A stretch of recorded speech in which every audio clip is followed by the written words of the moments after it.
Happy New Year! Kat here. Welcome to the channel.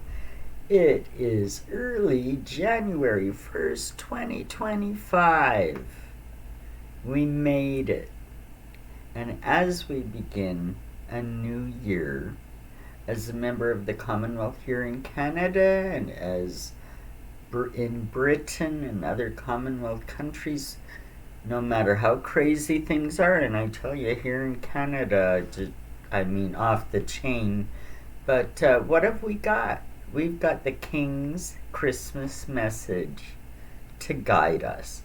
It's supposed to be a message of hope and of faith and of bringing people together in this year. There's been a lot of talk about the King's message, and it doesn't sit quietly with a lot of people. There's a lot of concern over some of it, and first of all, you got to look at the venue that Charles picked. Some said that this was strategic,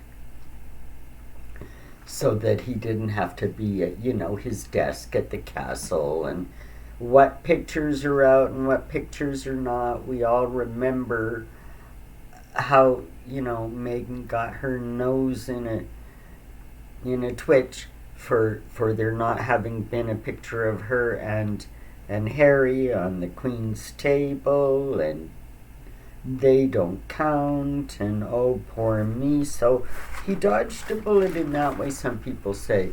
But now he picked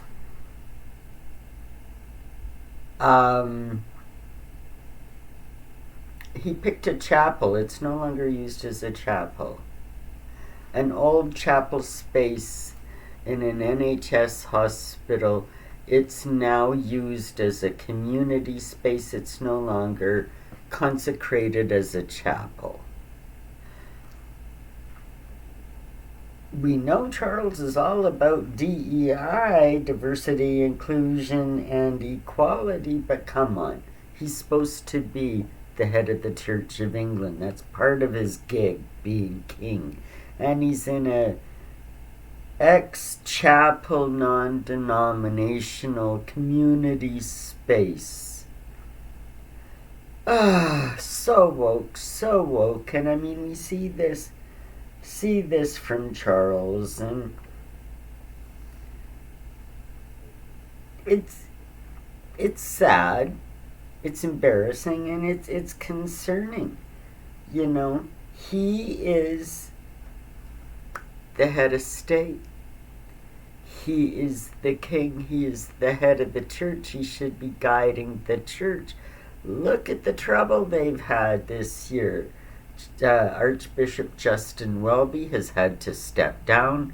The Church of England is just a big woke mess now, just like everything else in the government. And pick a government department, the whole thing. And Charles, in his Christmas message, he goes on and he actually says, he actually is quoted in the Christmas message as saying, diversity is our greatest strength, even as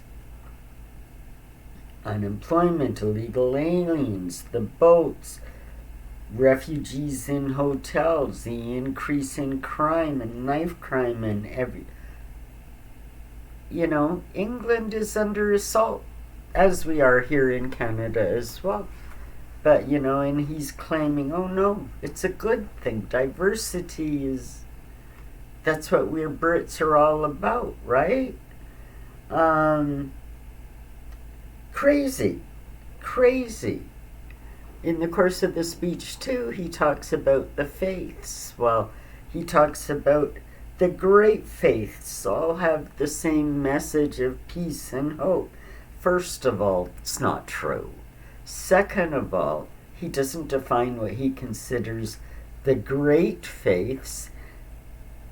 Notwithstanding, he is the head of the Church of England, and to him that should be not only the great faith, but the only faith.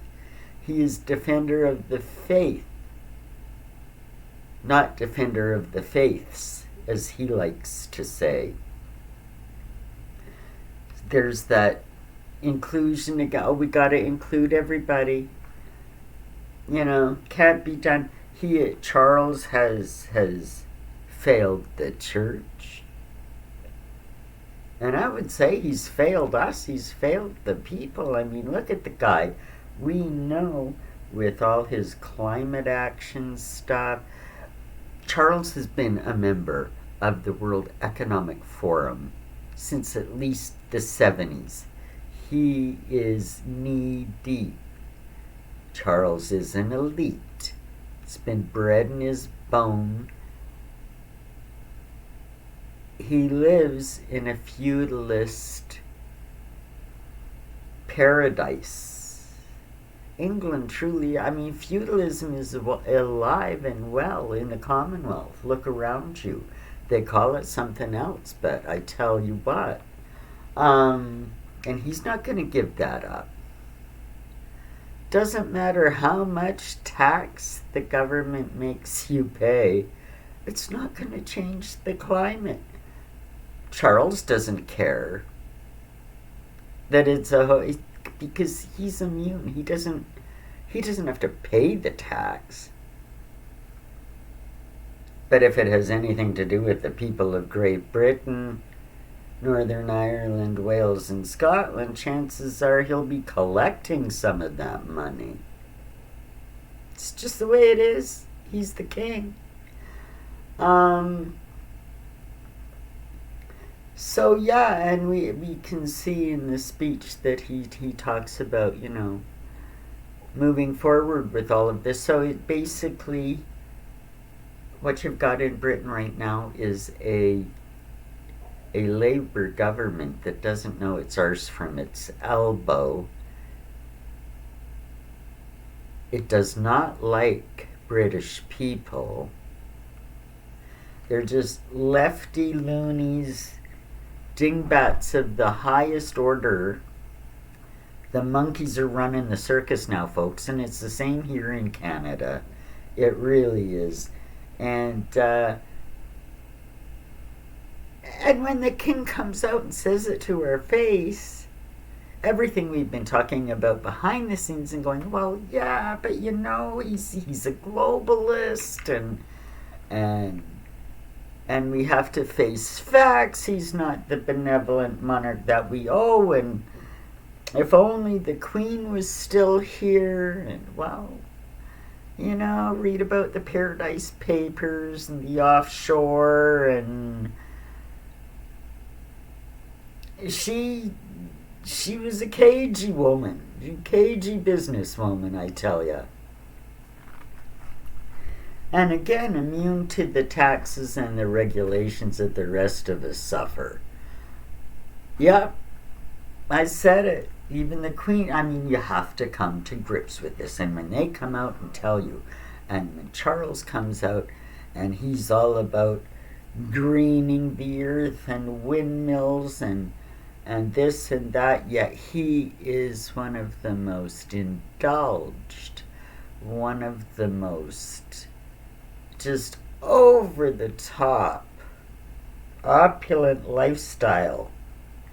Just listen to any of Andrew Lowney's, the author, interviews about him, and he'll talk about Charles's privileged behavior. Like, you just can't believe it, over the top. But it's okay. He'll back up his government that's proposing to tax you into the ground and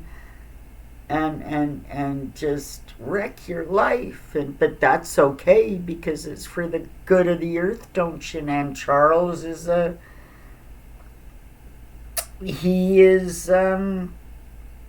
only a conservationist, he's a mother weffer. That's right. Tried and true World Economic Forum, an elite group of unelected bureaucrats that are doing their part to run the world. And we say, well, it'll be better when William, and Charles, and I've even said I think Charles's reign is going to be a short one and William's going to come in and take take the reins, and I wouldn't be surprised if that happens here this year in 2025. But is William much better? We've heard his speeches on climate change and green energy. He's got the whole Earthshot Prize scheme going on. He's a member of the World Economic Forum as well. He's another mother weffer. He's another globalist. And this is what we've got to come to grips with now when we've got a globalist monarchy. I mean, to be fair, they always were. They always were. And at one time had more distinct power than they even do now. But don't kid yourself. They still have power and influence. Well, so what do we do about that? We know he's propping up a government that everybody can see is insane. Same here in Canada. I mean, in Canada is so crazy right now. We have the Liberal leader, Prime Minister Justin Trudeau, that 75% of the country want gone.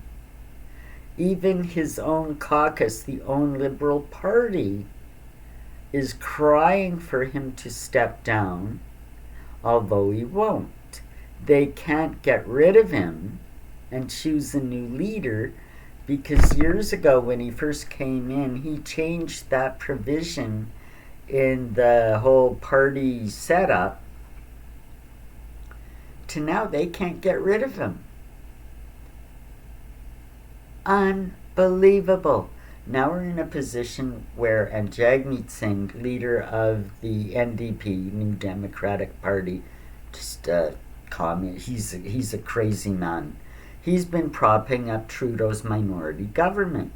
Well, now as everybody is calling for a vote of non-confidence, because in the same way you can do it in the British Parliament, if the opposing parties come together as a coalition and put forth a vote of non-confidence in the Prime Minister, they can topple the government, call an election. And this is what everybody wants. Jagmeet Singh, however, is holding out. He won't go along with the vote, even though he's calling down the Liberals that he was in partnership with for so long. He's calling them out now, but he won't stand for a vote of non-confidence. Not yet. Not yet. It's got to be in a few weeks, because there's got to be a certain period of time for a leadership convention, picking a few weeks.